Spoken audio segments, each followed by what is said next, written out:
And with that, guys, it's time to welcome on our friend, our colleague, Denny Carter. It's the Regression Files. Hey, Denny, how you doing? Ha-ha! Hey, guys.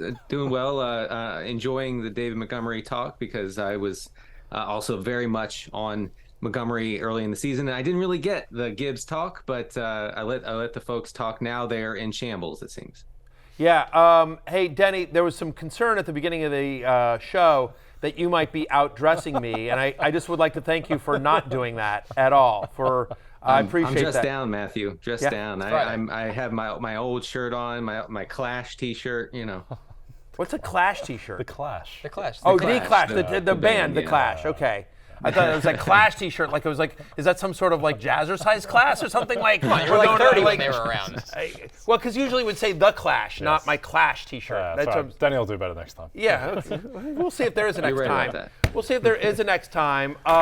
Denny, we always love having you on. You do great work for us over at rotoworld.com, and you write a column called The Regression Files, right, Connor? Exactly. Players, right, Connor? I have to do everyone's job. Players who are overproducing or underproducing based on their workload, playing time, and opportunity. If you needed a reminder, Denny's been on with us. We've done this before. But Denny, let's start with some negative regression this week from the column. Who you got for us? Yeah, so I hate to do this to Drake London, folks, because he had a nice game last week against Houston, 6 catches for 67 yards. He had a touchdown the week before in London, I believe. So things are looking up in a way for Drake London.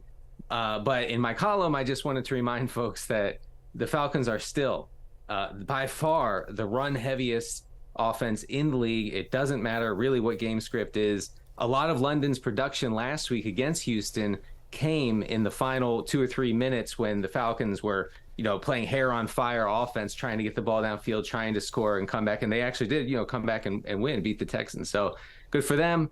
Good for Drake London, but it really is a situation where you need things to break just right in order to get, wide receiver 3 production out of Drake London, and that's not good, guys.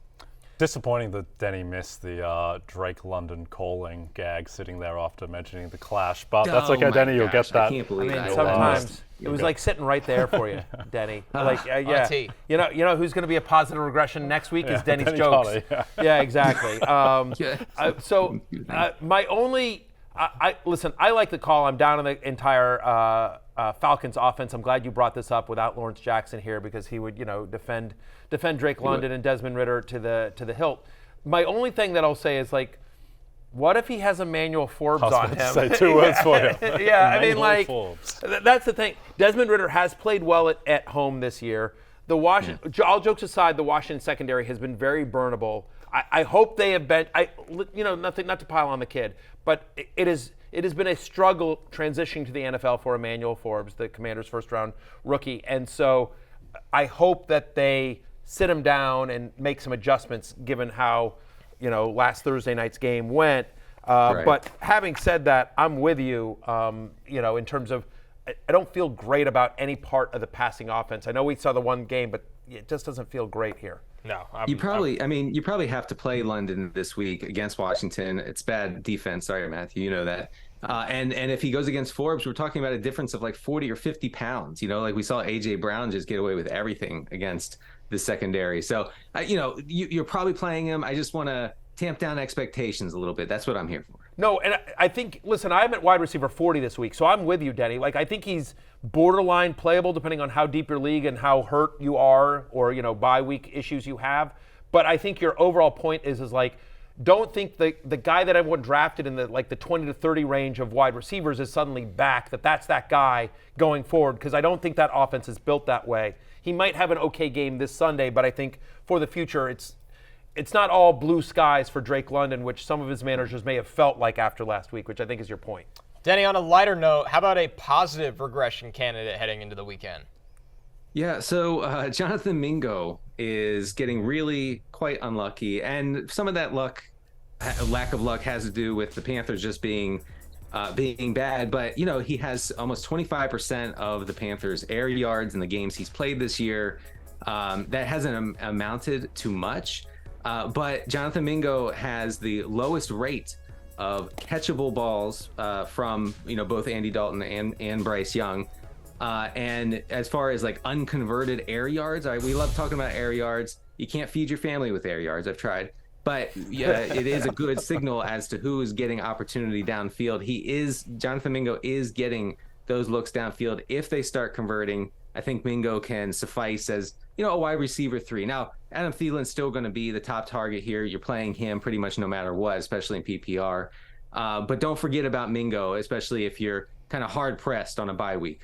Yeah, Denny, I like this call for a couple of reasons. Number one, I think they're getting blown out after the first half against the Dolphins, and they're going to be throwing the ball, and Mingo is simply going to be on the field. Number two, when you look at his prospect profile, they got to get him involved in manufactured touches where he can make plays after the catch. That's what he was best at under Lane Kiffin at Ole Miss, and it would make life a little bit easier on Bryce Young, who simply will get better over time. I know it's been a brutal start for him, but I think Mingo will be a big part of that as well. So I'm a fan of that, and also a fan of early positive regression on your joke front as well after that. Yeah, the air yards one was good. Yeah, that was good. That was good. You're making a comeback. Yeah.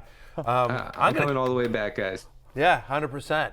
You know what you should try, though, if the air yards isn't working, you should try to feed your family free popcorn from the NBC commissary. I'm just saying. I'm going to need to come up to Stanford, Matthew, and you're going to have to save some for me. I know you will. Good luck with that part. 100%. Just bring it, look at, because they don't really check it. You could bring like a bucket, like a big, or some sort of,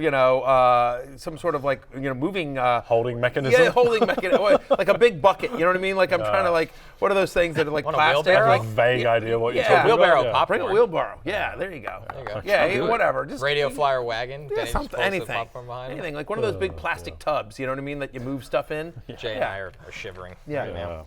How about a positive regression from I'll you, help you scoop. Matthew? What? Oh, for me? Yes. Yeah. Well, this is this guy was in Denny's column, and I like this call a lot, which is Joe Mixon. Now, look, Joe Mixon. Not to go all Steve Smith here. I don't think Joe Mixon is great at actual football. I like. Look, I mean, he got I think 3 or 4 straight, carries, on the 1 yard line against Arizona last week and could not convert. Having said that, literally no other running back on the Bengals has gotten a red zone touch this season. Every single one of the Bengals' red zone touches this year has gone to Joe Mixon. He's top 5 among running backs in the NFL in terms of most red zone touches. So here's somebody that, I feel like it's an offense that's improving. Joe Burrow is getting healthier. They're going to have to respect the passing game more. T. Higgins is expected back as well. And so Joe Mixon is getting too much work on a good offense to, not be more productive here. Now, again, the only concern is the regression may come in one game. Remember this happened last year. He was bad, and then he had 5 touchdowns in one game in a 55-point, and then he went back to being semi-touchdown dependent. But I do think it's coming. I think there's a chance that it happens against Seattle. He's my running back 14 this week. Yeah, Denny, obviously you had Mixon in the article. What did you say? Yeah. I mean, look, Mixon is basically locked in for 20-plus touches in any game where the Bengals have a lot of neutral or positive game script on their side. When things were really bad with Burrow's calf and everything, and they were really struggling in offense, Mixon was basically a non-entity for fantasy purposes. I think going forward, if they can keep this up, what we saw last week against Arizona, and I know it was Arizona, but I think that there were some really great underlying things for that offense. Then, you're plugging in a running back in Mixon who's going to see 20-plus touches, including, like Matthew said, all of the inside the 10, the green zone touches. Those are incredibly valuable. Jay, what about a negative regression candidate from Denny's piece? Yep, so I like the call on Kirk Cousins, Denny. You mentioned the green zone. Inside the 10, Kirk has thrown 19 passes. 8 of them have been for touchdowns. A lot of targeting Justin Jefferson in that area. Obviously, he won't be around anymore, so that should regress. At the same time, the Vikings, they do pass the ball a ton. That's just part of the Kevin O'Connell offense. I think that Kirk will be good this week against the Bears defense, even though historically he's been very bad against the Bears, but this isn't your older brother or sister's Chicago defense. No Pete Khalil Mack going around out there. So I think Cousins will be fine this week, but then after that, which starts with the San Francisco defense on Monday Night Football, I think it could be downhill for Kirk. Yeah, I mentioned him in the column, and then I thought, oh no, he's playing the Bears, and I'm going to look silly now. But yeah, I mean, so I think you are playing him as a QB1 or a borderline QB1, even without Jefferson. But this is a team that passes a lot in the red zone and in the green zone. But a lot of that is funneled to Justin Jefferson for good reason. He tends to be pretty good. So I think that they could actually lean on the run a little bit more, or at least try. We're going to see more 2 tight end sets from Minnesota, I think, which is kind of going under discussed right now. So I do think Cousins is not going to have those easy inside the 10, inside the 5 pass attempts for touchdowns going forward. But great spot this week. Go read the regression files from Denny for more candidates on NBCSports.com and, of course, RotoWorld as well. Denny, always good seeing you. Thanks for joining us. Thanks, guys. All right, the toughest competition of the year is here. The biggest talents in men's rugby take the stage as 20 countries compete for 20 days of heart-pounding, hard-hitting action at the Rugby World Cup. Watch every match live on Peacock all the way through the final on October 28th. The game's also available on CNBC. We're going to break. When we're back, what's on tap for the weekend? The games with the highest over-under totals. Hey, it's Matthew Berry from NBCSports.com and RotoWorld.com, and I want to thank you so much for watching whatever it is you just watched, or if nothing else, being too lazy to click out of the autoplay after this video started, after whatever it is you actually wanted to watch finished. But now that you're here, I'd like to take a moment here to ask you respectfully now, okay? I'm asking you respectfully to subscribe to the NFL on NBC YouTube channel. You'll get the latest RotoWorld fantasy news headlines, all sorts of great shows, including my own Fantasy Football Happy Hour. So go subscribe now. Again, I'm asking respectfully.